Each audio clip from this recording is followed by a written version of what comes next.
fala é o professor Orestes, e hoje nós vamos tratar a respeito de geometria analítica. O primeiro sujeito que desenvolve o raciocínio sobre isso é o René Descartes, e o que ele pensa vai aliar a álgebra à geometria, possibilitando o estudo de figuras geométricas associadas a um sistema de coordenadas cartesianas. Desse modo, as figuras podem ser representadas através de pares ordenados, equações ou inequações. Bom, tudo em geometria analítica é baseado num plano cartesiano. A gente vai começar falando do ponto, mas antes vamos pensar no plano cartesiano. O que é que a gente tem? O plano cartesiano tem um eixo horizontal e um eixo vertical. O eixo horizontal é chamado de eixo X ou eixo das abscissas. O eixo vertical é chamado de eixo Y ou eixo das ordenadas. Observe o seguinte, se nós tivermos um ponto qualquer no plano cartesiano, nós vamos projetar este ponto no eixo X e no eixo Y, determinando assim as coordenadas do ponto. Então, temos ali um ponto P de coordenadas -3 e 4. O primeiro valor em um ponto sempre é X, o segundo valor sempre é Y. Observe que a origem do sistema cartesiano tem X igual a 0, Y igual a 0. Quando nós pensamos no ponto, a gente ainda deve observar o seguinte, vamos colocar um ponto sobre o eixo X. Um ponto sobre o eixo X ou sobre o eixo das abscissas tem valor para x, mas o y desse ponto é igual a 0. Um ponto sobre o eixo y ou o eixo das ordenadas tem x igual a 0 e um valor para y. Essa é a estrutura, então. Ponto sobre o eixo x, valor para x, y igual a 0. Ponto sobre o eixo y, x igual a 0 e valor para y. Lembra, em pontos, o primeiro valor sempre é x, o segundo valor sempre é y. Nós precisamos falar a respeito de duas retas, e vamos tratar de retas mais à frente, mas essas duas retas são importantes. Observe, são as bissetrizes. O que é uma bissetriz? Bissetriz é o segmento que divide um ângulo em duas partes iguais. Se a bissetriz é o segmento que divide um ângulo em duas partes iguais, nós temos aqui bissetriz dos quadrantes ímpares, do primeiro e do terceiro quadrantes. Nessa bissetriz eu tenho que y é igual a x. Sempre que nós tivermos um ponto sobre essa bissetriz, y e x possuem o mesmo valor. Em seguida, eu tenho a bissetriz dos quadrantes pares. O que é que nós teremos para a bissetriz dos quadrantes pares? Na bissetriz dos quadrantes pares, y é igual a -x, ou seja, nós temos um ponto sobre essa bissetriz e o x e o y têm o mesmo valor, mas terão sinais contrários. Então está lá, bissetriz dos quadrantes ímpares e bissetriz dos quadrantes pares. Agora, a primeira estrutura importante quando se fala de geometria analítica é a distância entre dois pontos.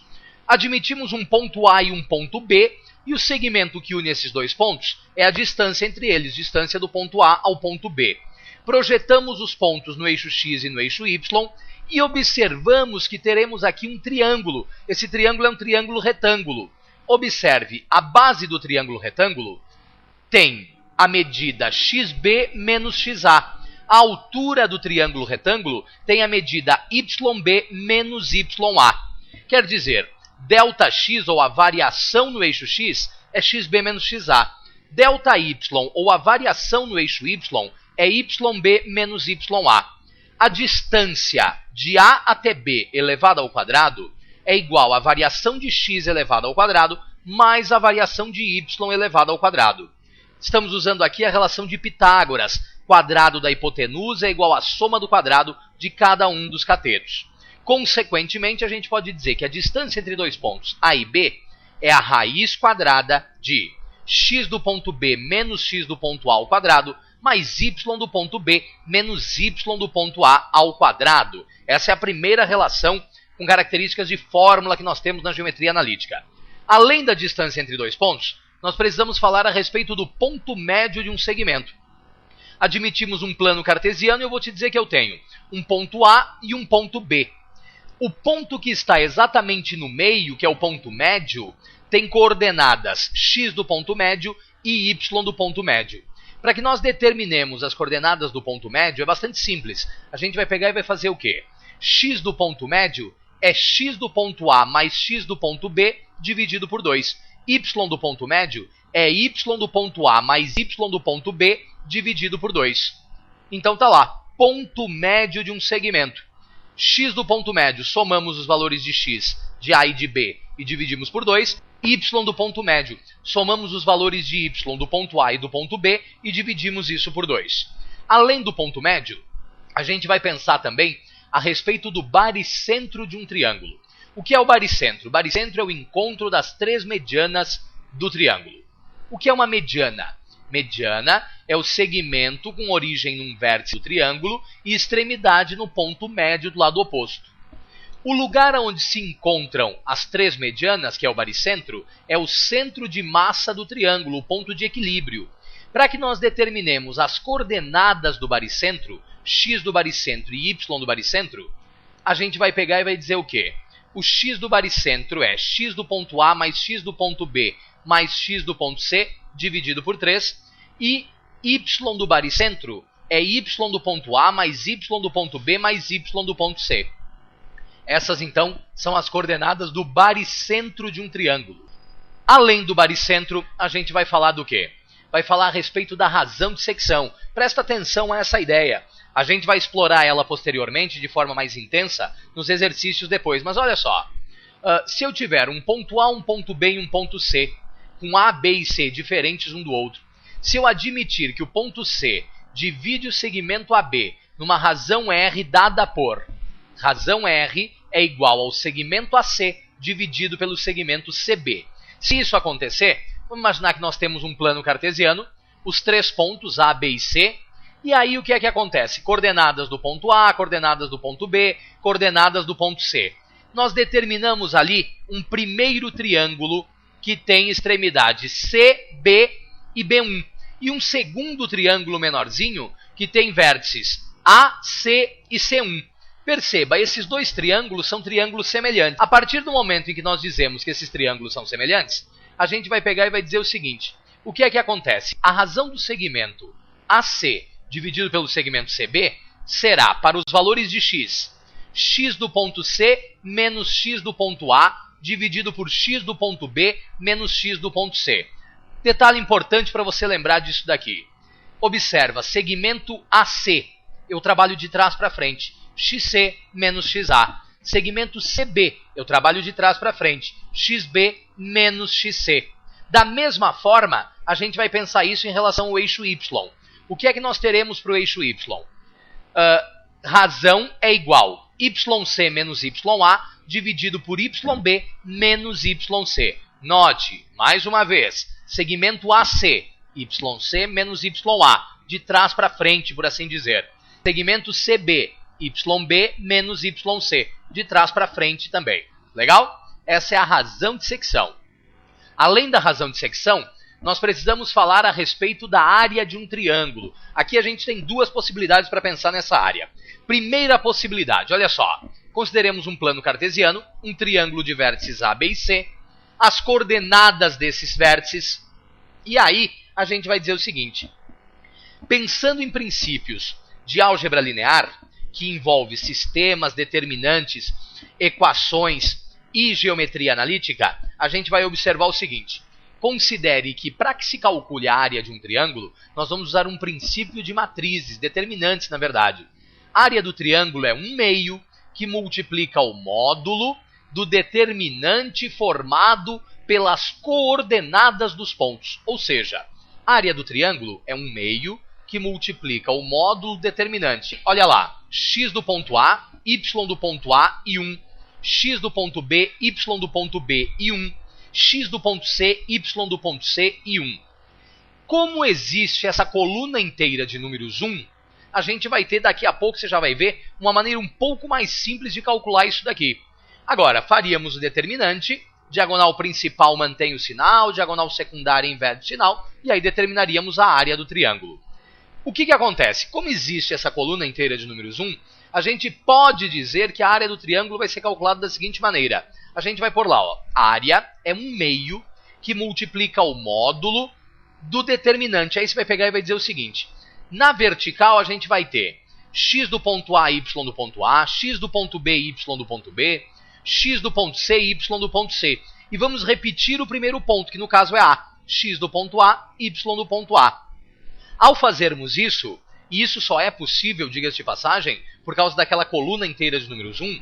Mas ao fazermos isso, no sentido da diagonal principal, nós mantemos o sinal. Se der positivo, fica positivo. Se der negativo, fica negativo. No sentido da diagonal secundária, nós invertemos o sinal. Ou seja, se era positivo, vai ficar negativo. Se era negativo, vai ficar positivo. Essa é a área do triângulo. Agora, existem figuras que têm mais de 3 lados. São os polígonos de forma geral. Podem ter 4, 5, 6, quantos lados houver. O que é que a gente vai fazer? Observa. Quando eu falo da área de polígonos, a gente poderia pegar o polígono e dividi-lo em triângulos. Todos os polígonos podem ser divididos em triângulos. O que é que vai acontecer? Se eu dividisse esse polígono em 2 triângulos, eu ia calcular a área dos 2 triângulos, somar essas 2 áreas e definir então a área do polígono. No entanto, é importante perceber que sempre que nós trabalhamos com um polígono, eu devo fazer um esboço da figura. Temos que fazer um desenho da figura. De uma forma mais simplificada, a gente vai dizer o seguinte: a área do polígono é um meio que multiplica x do ponto A, y do ponto A, x do ponto C, y do ponto C, x do ponto B, y do ponto B, x do ponto D, y do ponto D, e repetimos as primeiras coordenadas, que são xa e ya. E aí talvez você pergunte: professor, por que eu não segui a ordem alfabética? Entenda, não interessa qual é a ordem que a gente vai tomar, se eu vou no sentido horário ou no sentido anti-horário. O que interessa é perceber a sequência poligonal da figura. Se nós tomássemos o sentido alfabético, a ordem alfabética, nós ficaríamos com um sólido da forma que você está vendo ali, ó.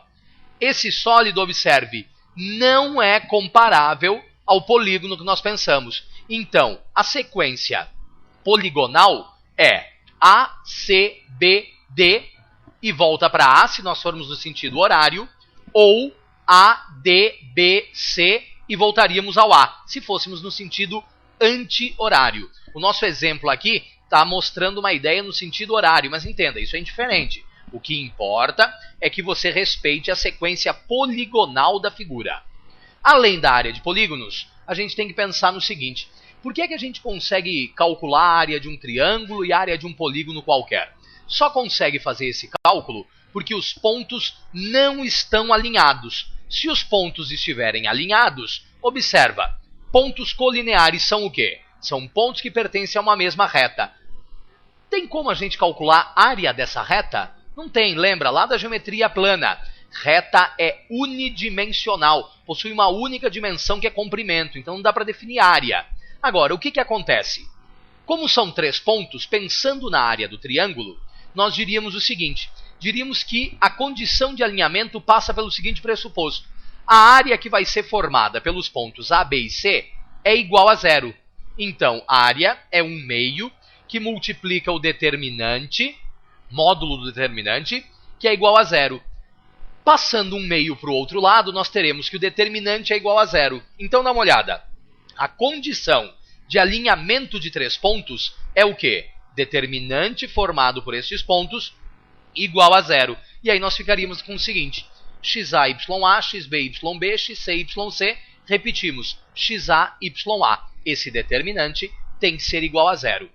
Se isso acontecer, os pontos estão alinhados, estão na mesma reta. Essa é a condição de alinhamento de 3 pontos. Presta bastante atenção a isso, porque a gente depois vai usar este mesmo raciocínio para trabalhar com a equação de uma reta que passa por 2 pontos.